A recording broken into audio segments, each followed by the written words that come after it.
నమస్తే. నేను మీ కుప్ప పద్మిని. ఇన్నాళ్ళు మీ సపోర్ట్‌ని నాకందిస్తూ, మీ ప్రేమని నాకందిస్తున్న ప్రతి ఒక్కరికి కృతజ్ఞతలు. ఇప్పుడు చూడబోతున్న ఈ వీడియో కూడా ఖచ్చితంగా మీకు ఉపయోగపడుతుంది. లైక్, షేర్ అండ్ సబ్స్క్రైబ్ చేసి మీ ఇష్టాన్ని, అలాగే మీ సపోర్ట్‌ని నాకందించండి. అలాగే ఈ వీడియో పట్ల మీ అభిప్రాయాన్ని కామెంట్ సెక్షన్‌లో కామెంట్ చేసి నాకు తెలియజేయండి. నమస్తే. నమస్తే. Welcome to our channel. నేను పద్మిని. ప్రస్తుతం మనతో పాటు వేదిక్ ఆస్ట్రాలజర్ అవినాష్ దాస్ గారు ఉన్నారు. మాట్లాడదాం. నమస్కారం అండి. నమస్కారం అండి. ఓం నమ శివాయ, ఓం నమో వెంకటేశాయ. ఎలా ఉన్నారు అవినాష్ గారు? దేవుడి దయ వల్ల చాలా చాలా బాగున్నానండి. ఇది ఈ ఎనర్జీ కావాలి. బోర్డ్ మీద ఏంటండి బాబు భయపెట్టడానికని న్యూక్లియర్ బాంబ్ అని రాశారు. What is going to happen? అసలు ఏంటి? ఏం చెప్పబోతున్నారు? ఏది చూసినా ఒక పాజిటివ్ యాంగిల్‌లో చూడాలి. బాంబునా? ఆప్టిమిజం బాంబునా? ఆప్టిమిజంతో చూడాలి దేన్నైనా ప్రపంచంలో. ఒక బాంబ్ పేలిందంటే కూడా ఆప్టిమిజంతో చూడాలి. ఇవాళ మరి జపాన్ అలా ఉందంటే ఆ, దాని రీజన్ న్యూక్లియర్ బాంబ్. లేకపోతే జపాన్ ఒక ఊరులాగా ఉండేది. ఓకే. సో దాని నుంచి వాళ్ళు చాలా డెవలప్ అవ్వటం కావచ్చు. అవును. ఒక మొక్క కూడా మొలవనటువంటి పరిస్థితి నుంచి ఇప్పుడు ఎంత ఫాస్ట్ గా సో మీరే చెప్పారు ఇప్పుడు ఒక మొక్క కూడా మొలవని నుంచి ప్రదేశం అది. ప్రదేశం నుంచి ఇంత స్పీడ్ వచ్చారు. ఓకే. ఉమ్, సో 19 అసలు మనం ఇవాళ నుంచి ఇప్పుడు న్యూక్లియర్ బాంబ్ గురించి స్టార్ట్ చేసాం కాబట్టి న్యూక్లియర్ బాంబ్తో స్టార్ట్ చేద్దాం. న్యూక్లియర్ బాంబ్ అనేది ఏప్రిల్ 6, 1945లో పేలింది. అప్పుడు యురేనస్ కృతికాలో ఉన్నారు, వచ్చారు అప్పుడే. వచ్చారు. ఉమ్, కృతిక అంటే రేజర్, ఉమ్, ఉచ్చ కోత. ఉమ్, సో ఉమ్, ఆ ఏప్రిల్ 6, 1945 రోజు ఉమ్, యురేనస్ కృతికాలో ఉన్నారు, ఉమ్, రాహు లియోలో, కేతు యాక్వేరియస్లో ఉన్నారు. ఉమ్. సో ఆ రోజు అమెరికా జపాన్ మీద, నాగాసాకి ఇంకా హిరోషిమా మీద న్యూక్లియర్ బాంబ్ వేశారు. మనకు తెలుసు ఎంత విధ్వంసం జరిగింది. Yeah. సో సేమ్ 84 ఇయర్స్ తర్వాత ఇప్పుడు అదే యురేనస్ కృతికాలోకి వస్తుంది.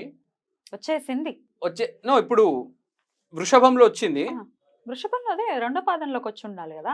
ఆ, వృషభంలోకి వస్తే వృషభంలో 0 degrees లో కృతిక రెండో పాదంలో కృతికాలో ఉంది. మీరు చెప్పింది కరెక్ట్, కృతికాలో ఉంది. కానీ రాహు కేతు కాంబినేషన్ ఏదైతే ఉందో అది రివర్స్ అవబోతుంది. రివర్స్ అవుతుంది. ఇది యాక్వేరియస్ లో, ఇది లియోలో వస్తుంది. నెక్స్ట్ ఇయర్ లో జరుగుతుంది. అవును. ఇంకోటి మనం చూసుకుంటే నవంబర్లో ఎలక్షన్స్ ఉన్నాయి అమెరికాలో. ఉమ్. ఓ. సో అప్పుడే మార్పు కూడా వీళ్ళది. రాహుకేతులు రాహుకేతు కూడా ఆల్మోస్ట్ అప్పుడే October or so Rahu Ketu నేను చెప్తుంది ఈ నవంబర్లో ఎలక్షన్స్, ఈ నవంబర్. ఈ నవంబర్లో యుఎస్ఏ ఎలక్షన్స్. ఇది దీని తర్వాత నెక్స్ట్ ఇయర్ Yeah. లో జూలై ఆగస్ట్ తర్వాత రాహుకేతు మారడం అనేది జరుగుతుంది. Right. సో ఈసారి ఆటోమేటిక్గా ఒక అసాసినేషన్ అనేది కంపల్సరీగా జరుగుతుంది. దేని మీద? యుఎస్ఏ ఎలక్షన్స్ లో ఏదైనా ప్రెసిడెన్షియల్ క్యాండిడేట్స్ మీద ఈసారి 4 నుంచి 5 ప్రెసిడెన్షియల్ క్యాండిడేట్స్ ఉన్నారు. ఇక్కడలాగా ఇద్దరు కాదు. మనం చూసుకున్నాం బాబు గారు, జగన్ గారు, ఇక్కడ రేవంత్ గారు, కేసీఆర్. అట్లా అమెరికాలో లేదు. అమెరికాలో ఒక 4-5 క్యాండిడేట్స్ ఉన్నారు. Right. సో ఈసారి చాలా పెద్ద గొడవ జరుగుతుంది. ఇంకోటి, అప్పుడు న్యూక్లియర్ బాంబ్ పేలినప్పుడు చాలా పెద్ద సంక్షోభం జరిగింది. సో ఈసారి ఎలక్షన్ తర్వాత 100% సంక్షోభం జరగబోతుంది. అది కూడా ఆర్థిక సంక్షోభం అనేది జరుగుతుంది, ప్లస్ సివిల్ వార్ అనేది జరుగుతుంది. ఇప్పుడు మీరే ఆలోచించండి, జాబ్స్ అన్నీ పోతే, ఆర్థిక సంక్షోభం జరిగితే ఆటోమేటిక్ గొడవలు జరుగుతాయి. సో అప్పుడు మనం చూసాం ఒక దాదాపు 10 లక్షల మంది చనిపోయారు. ఈసారి అంతమంది చనిపోరు కానీ అంతమంది ఇంపాక్ట్ అవుతారు లైఫ్స్. ఇంకోటి, USA is connected to the world. ప్రపంచంలో ప్రతి దేశానికి యుఎస్ఏతో సంబంధం ఉన్నాయి. అదే అగ్రరాజ్యంగా కొనసాగుతుంది కాబట్టి డెఫినెట్లీ ఎంతో కొంత సత్సంబంధాలు ఉన్నాయి. కొంచెం ఎనిమిటీ కూడా ఉంది. కరెక్ట్. కొందరికి అసలు యుఎస్ఏ పడదు. ఇప్పుడు Right. కొందరికి యుఎస్ఏ ఫ్రెండ్. కానీ ఎంతో కొంత ఆర్థిక లావాదేవీలు అయితే ఉన్నాయి. సో దీనివల్ల జాబ్ మార్కెట్ అనేది విపరీతంగా డిస్టర్బ్ అవుతుంది. ఆల్రెడీ రెసెషన్ ఆల్రెడీ నడుస్తుంది చాలా విపరీతంగా యుఎస్ఏలో. విపరీతంగా మీరే చెప్తున్నారు యుఎస్ఏలో నడుస్తుంది. మీకే నాకన్నా బాగా తెలిసినట్టుంది, ఎందుకంటే మా హస్బెండ్ సాఫ్ట్వేర్ లో ఉన్నారు కాబట్టి. సో నవంబర్లో ఎలక్షన్స్ తర్వాత 100% ప్రపంచం మొత్తం ఈ సాఫ్ట్వేర్ జాబ్స్ కావచ్చు, ప్లస్ ఆర్థిక లావాదేవీలు, మన కార్గోలో మెటీరియల్స్ పోతూ ఉంటాయి, అన్నిటికీ చాలా పెద్ద ముప్పు ఉంది. సో విపరీతమైన సంక్షోభం అనేది జరగబోతుంది. ఎక్కువ ఎక్స్పీరియన్స్ చేసేది దీన్ని 90% యుఎస్ఏనే చేస్తుంది. సో యుఎస్ఏ ఇంకా అగ్రరాజ్యంగా ఉండదు. ఎందుకని యుఎస్ఏ మీదే ఉంది దీని impact? Why not any other ఇప్పుడు కంట్రీ? మనం కర్మ అనుకుంటాం కదండి. నువ్వు జపాన్ మీద బాంబు వేసావు, తిరిగి నీ మీద పడుతుంది కదా ఒక బాంబు. కర్మ రిటర్న్స్. కర్మ రిటర్న్స్ ఆఫ్టర్ 84 years. ఇది చాలా పెద్ద లెసన్. మనిషి అర్థం చేసుకోవాలి. మనిషికి కాదు, దేశానికి కూడా కర్మ ఉంటది.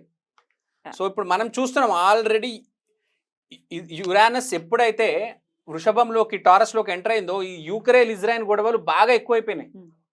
ఇవే ట్రిగ్గర్ అవుతాయి. మనం అసలు పట్టించుకోవట్లేదు ఈ రెండింటిని.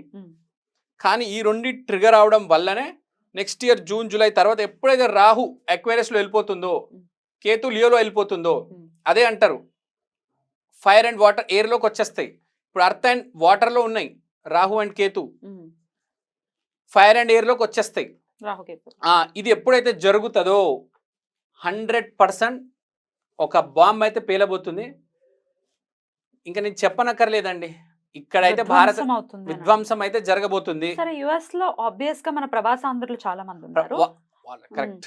సో వాళ్ళ గురించి కూడా మనం ఆలోచించాలి. అలాగే ఇండియా మీద ఏమైనా ఇంపాక్ట్ ఉంటుందా? మీరు చెప్పింది కరెక్ట్. ఇప్పుడు భారతదేశంలోనే ఒకటి చెప్తానండి, ఫ్రాంక్గా భారతదేశంలో చెప్పాలంటే సాఫ్ట్వేర్ మీద డిపెండెంట్ కుటుంబాలు ఎన్ని ఉంటాయి నాకు తెలిసి హార్డ్లీ 7 to 8% ఉంటాయండి.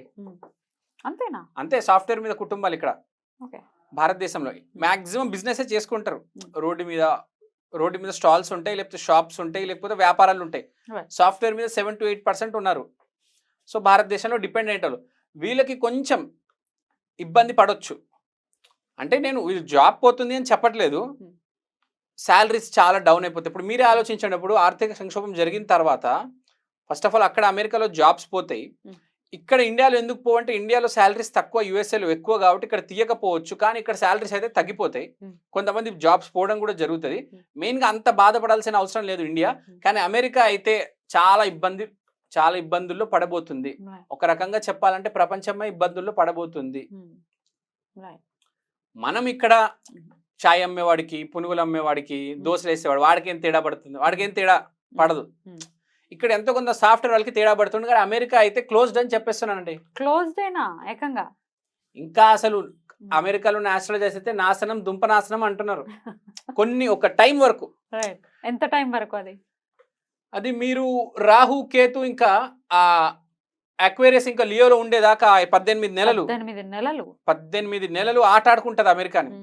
ఇంకా అసలు రోజు పొద్దున్న లేస్తా గొడవ. ఎందుకంటే సేమ్ కాంబినేషన్ చూడండి, ఆ కృతికా లియో అక్వేరియస్. ఇదే టైంలో యాక్చువల్ గా వరల్డ్ వార్ 2 జరిగింది. వృషభం యురానస్ ఎప్పుడైతే వృషభంలో ఎంటర్ అయింది 7 years పీరియడ్, అప్పుడే వరల్డ్ వార్ 2 జరిగింది 41 నుంచి 48. సో మీరు అర్థం చేసుకోండి, ఇండైరెక్ట్ గా వరల్డ్ వార్ 3 స్టార్ట్ అయిపోయింది ఇది. కానీ ఈసారి మనుషులు పోగొట్టుకునేది ప్రాణం కాదు, డబ్బు. So America main. అప్పుడు మనం వరల్డ్ వార్ 2 చూసుకుంటే కూడా ఇండియా పెద్దగా చెప్పాలంటే వరల్డ్ వార్ 2లో యాక్టివ్గా లేదు, ప్యాసివ్గానే ఉంది. మెయిన్గా ఉన్నది ఏంటి అప్పుడు జరిగింది? ఇగోండి మీకు చూపిస్తాను, ఇక్కడ రాశాను నేను. జర్మనీ ఇంగ్లాండ్ మీద బాంబులు వేస్తుంది, ఫ్రాన్స్ నేమో ఇన్వైట్ చేస్తుంది. సో పాశ్చాత్య దేశాలు వెస్టర్న్ సైడ్ మెయిన్గా జర్మనీ, ఇంగ్లాండ్, ఫ్రాన్స్, అమెరికా విపరీతంగా మారిపోతుంది కింద మీద. అసలు ప్రవాసాంధ్రులు జాగ్రత్తగా ఉండాల్సినటువంటి పరిస్థితి అయితే ఉంది. It is a huge subject. I don't know ఎట్లా దీన్ని రిసీవ్ చేసుకుంటారో, బట్ ఒక చిన్న కాషన్ ఇవ్వటానికి మీరు చెప్తూ ఉన్నారు, అంతే కదా? రైట్.